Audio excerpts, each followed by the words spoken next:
What's up, YouTube? It's your boy Yavo, aka Django 3000 with DB Crappie Fishing Outdoors. Hey man, we're doing something a little different today.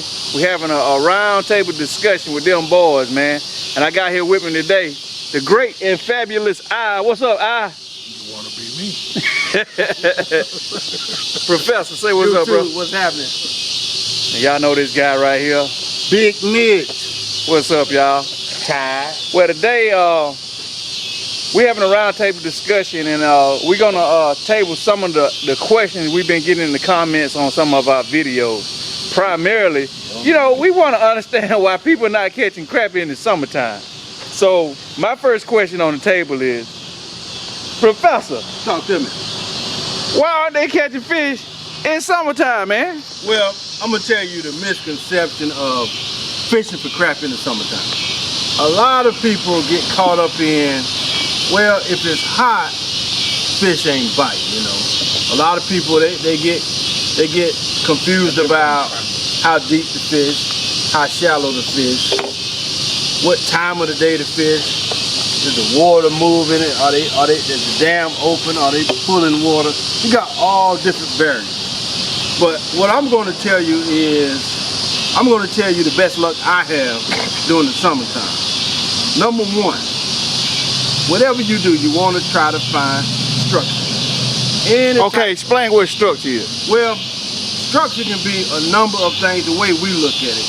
You have what they call structure, and you also have what they call, what's the word I'm looking for? Cover. Cover.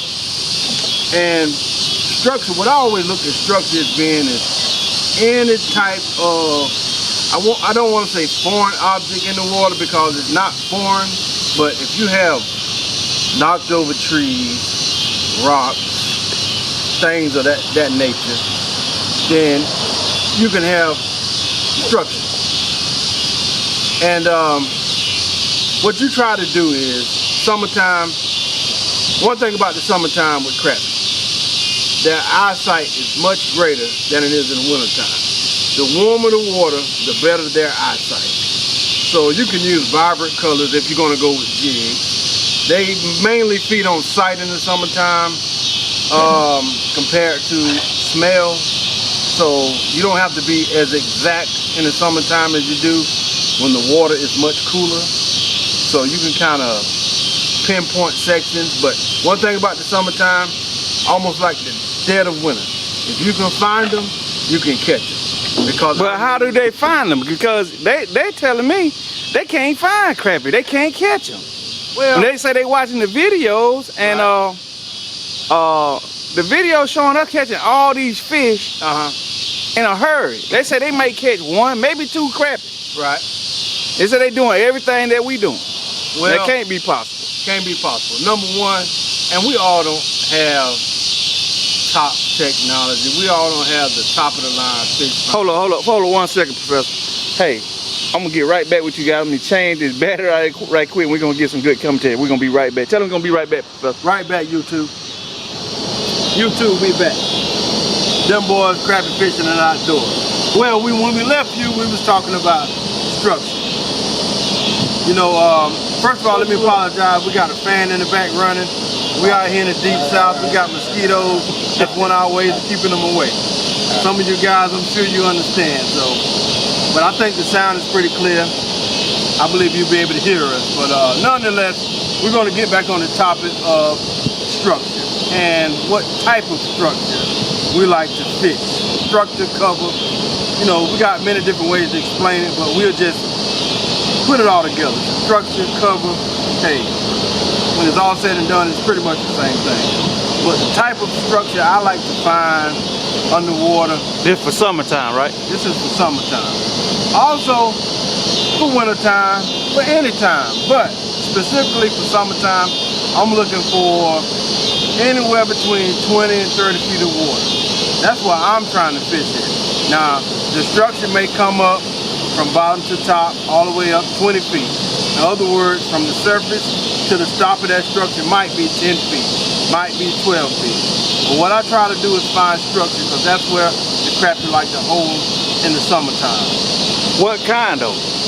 When you say what kind?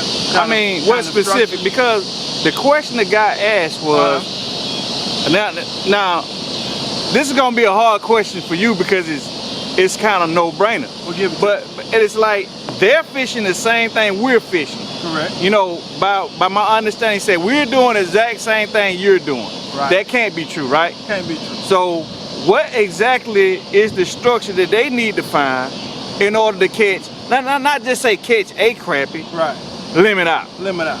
Well, if you can find stumps, if you can find knocked down trees from the bank that may be coming from the bank out 20, 30 yards, that's a good start.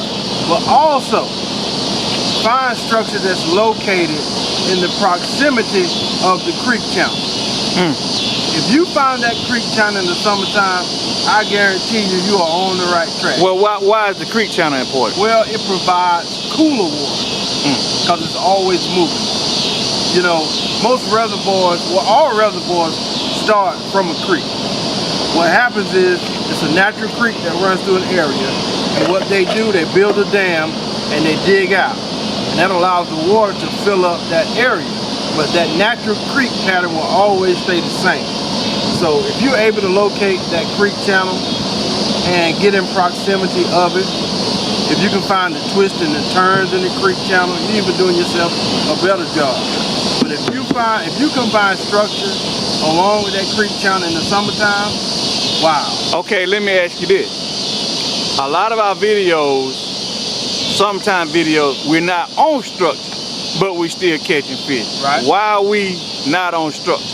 Well, let me tell you like this right here.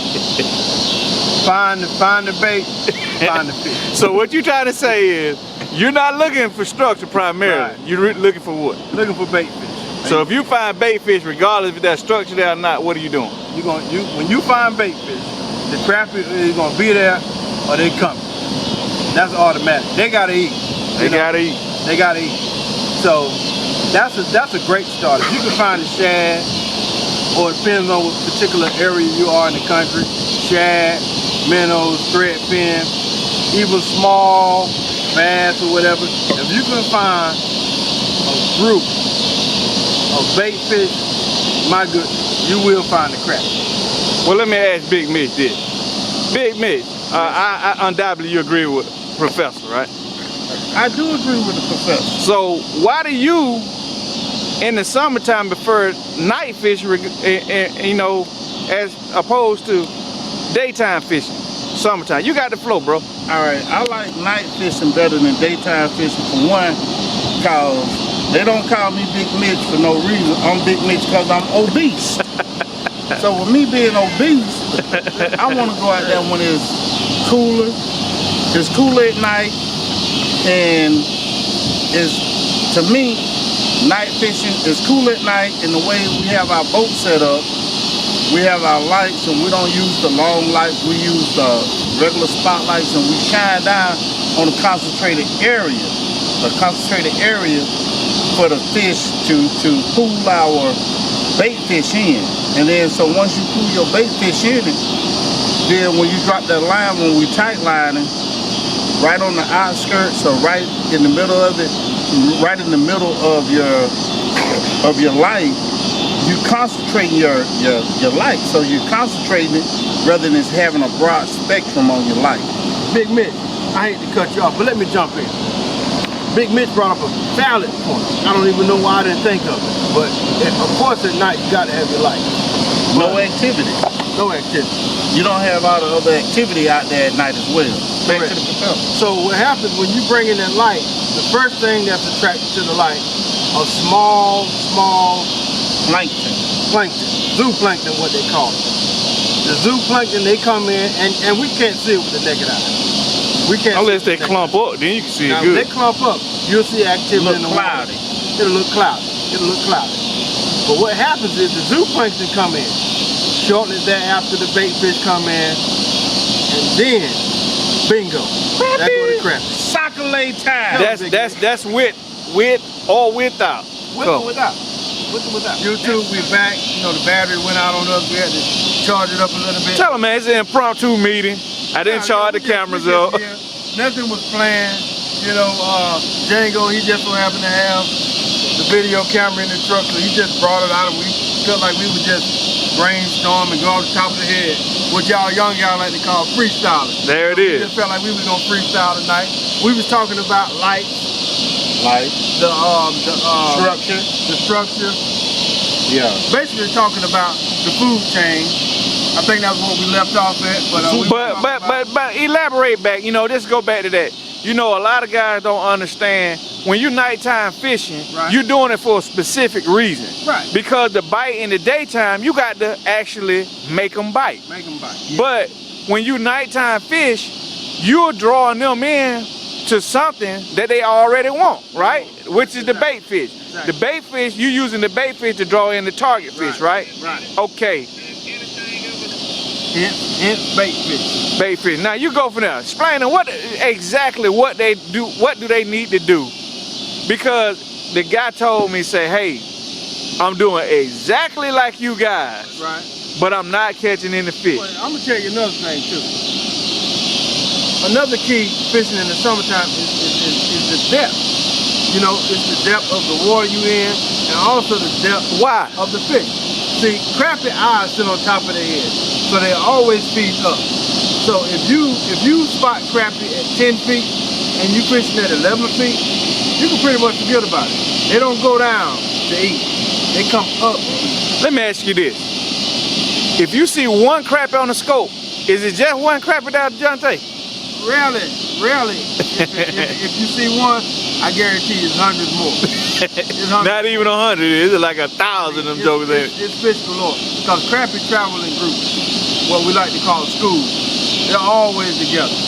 Now, we was talking about, we never did get specific on where we were fishing because a lot of lakes are different.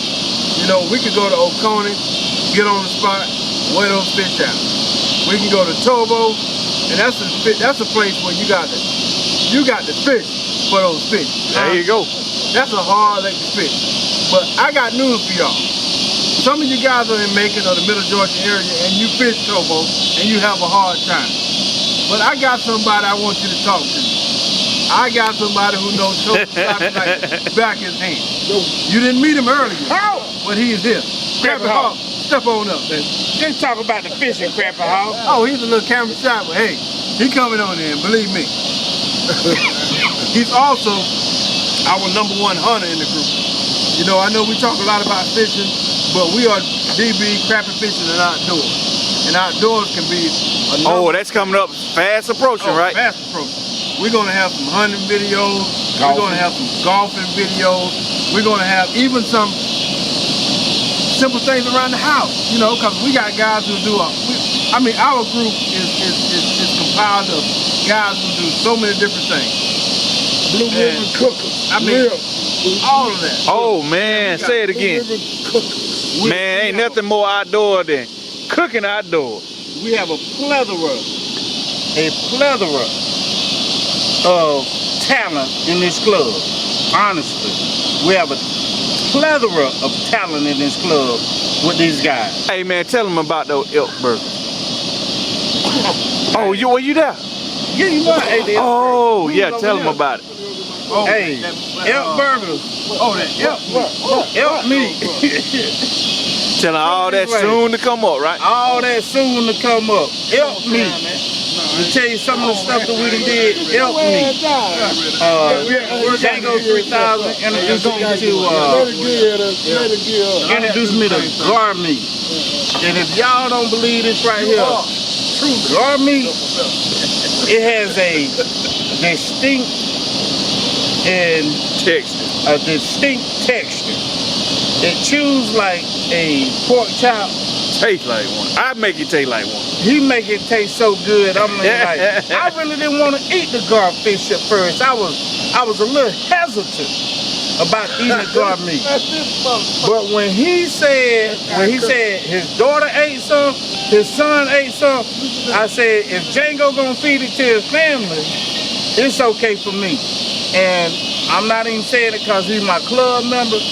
It was delicious. It was delicious. Hey, I got to cut in. I got to jump in.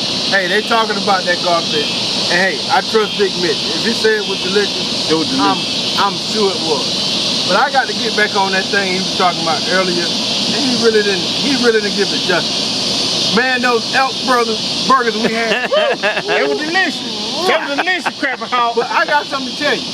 The guy who brought in the elk burgers and the guy who cooked the elk burgers, there he is right there. Crappie Hawk. Nah, he don't want. He got a little camera shy, man. Hey, tell him we gonna bring him in, man. We gonna bring him in when the season A lot of y'all starts. probably thinking, who is the Crappie Hawk? You've seen him in 1 or 2 videos, but man, this Hey, guy I here. tell you, you saw him. If you didn't see the Crappie Hawk, he was the one that was holding the Rossi 22. Put it on me. The Rossi 22, and he said, I'm waiting on Big Meech to give me the signal when we were trying to kill them wild hogs. So if you missing it, you need to look at all our videos, not just one. Look at all our videos, cause all our videos are like Sesame Street. They're gonna teach you something. You're gonna learn something. Okay, well check this out. Let's get back to the question at hand. All right, we talked about finding structure. We explained that the structure is contours of the lake. We talked about cover. Fundamentally, when we fish at night, when we fish in the summertime, it's not the cover we're looking for, right? Right. It's not the structure. What is it? It's the bait fish, and that's the secret. It's the bait fish. If you find the bait fish, you find what? You find the crappie. And then not only you find the crappie, you got stripers under there. You got we call largemouth bass under there. We got garfish, catfish. All game. Every predator fish gonna show up on those bait fish. But what we really need to bring out is if you're not catching fish, it's not always your location. Right. You probably got fish on the boat. It's your presentation. So we're gonna let the professor walk you through your presentation. Go ahead, you got it, professor. All right, now we're talking about presentation. You know, that was kind of going back on what I was saying earlier. If you're not fishing where they're at, you're really limiting yourself on being able to catch these crappies. Like I said, when you find crappies, whatever depth you find them in, just say you find them in 15 feet, 12 feet, you want to always fish a foot and a half, maybe even 2 feet above them because they feed up.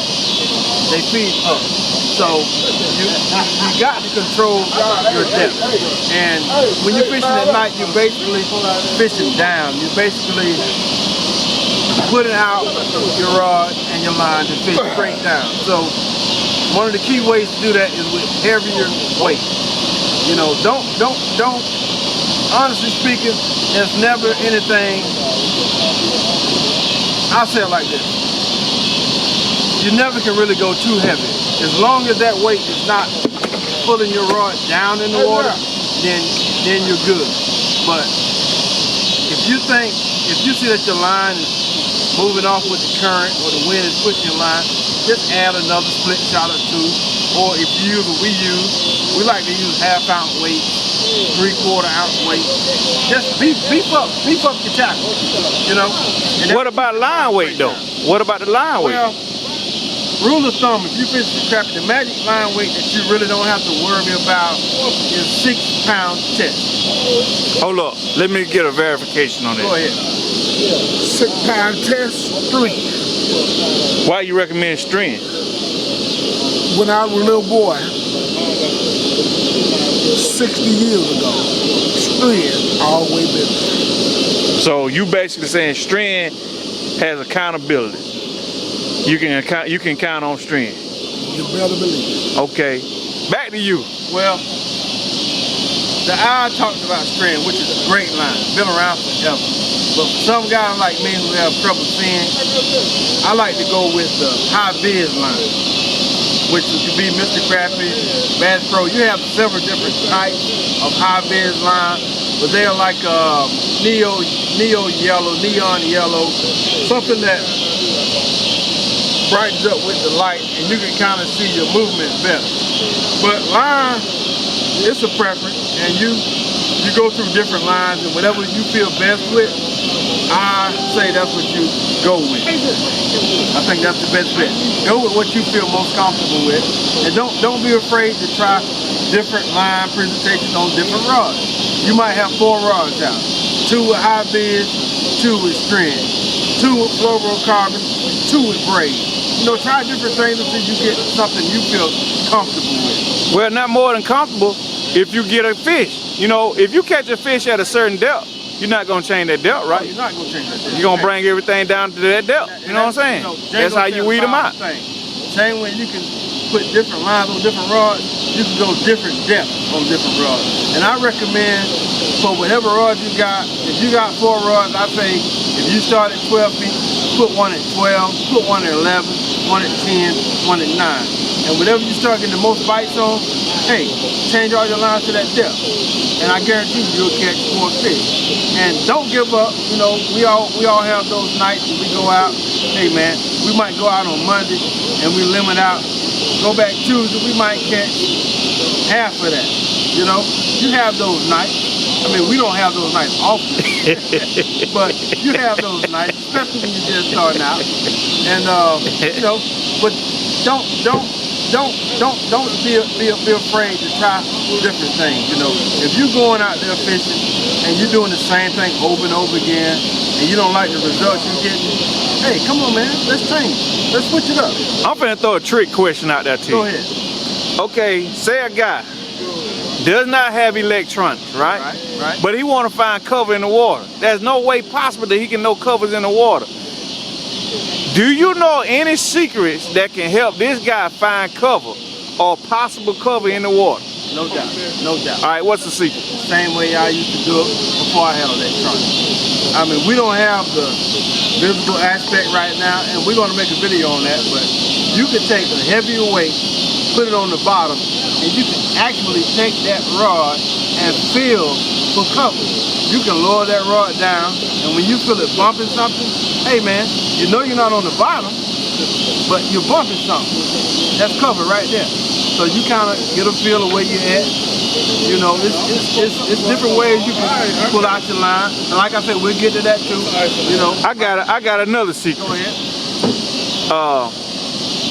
Put me on camera. I want to put this secret out there. Can I get a secret out them boys? Go ahead, Django. I'm gonna give you a secret that's gonna tie into what the professor just said. Troll your banks, right? If you see trees that are damaged by beavers that's close to the edge of the water, 9 times out of 10, that beaver has caused some of those trees to do what? Fall in the water. You know what I mean? That's where you're gonna get your lay down that's not visible on the water. When you see damage like that, troll through that with a long line that's dragging the bottom. Hey, you might pull up a branch. That's a good way to find it, man. That's right. But when you find them lay down, man, you don't find the crappie, man, because they love that kind of cover, man. They love it. All right, with that being said, you know, there was a round table discussion. You know, we want to bring out some comments that we had on YouTube. People want to know why they're not catching fish in the summertime when they see them boys out there limiting out.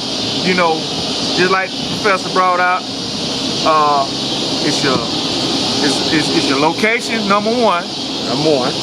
Two, are there any bait fish in the location? You know what I mean? We're not even talking about the crappie.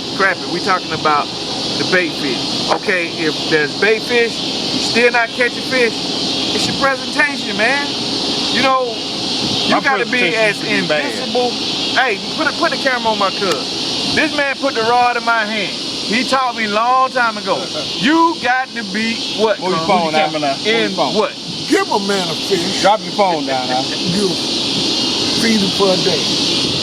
Teach him to fish. You feed him for a life. And what he did was he said, y'all, my name Django.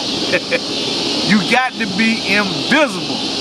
And with that being said, man, as light as you can go, crappie do not like heavy line. They see it. No matter what you see on camera or what they teaching your guys, they teaching you wrong. Don't go out there with no 20-pound test. Don't go out there with no 10-pound test. Just like the professor said, 6 is your maximum. Yes, sir. Your maximum. Yes, sir. You need to be as light as you can as far as your line goes. And look at this right here. Your hook size does matter. Now, I can't give you that secret.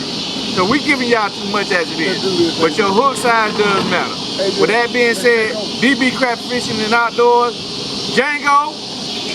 This that Big Mitch. The eye, a legend in his own time. Crappie Hawk. and the professor. We out of here. Peace.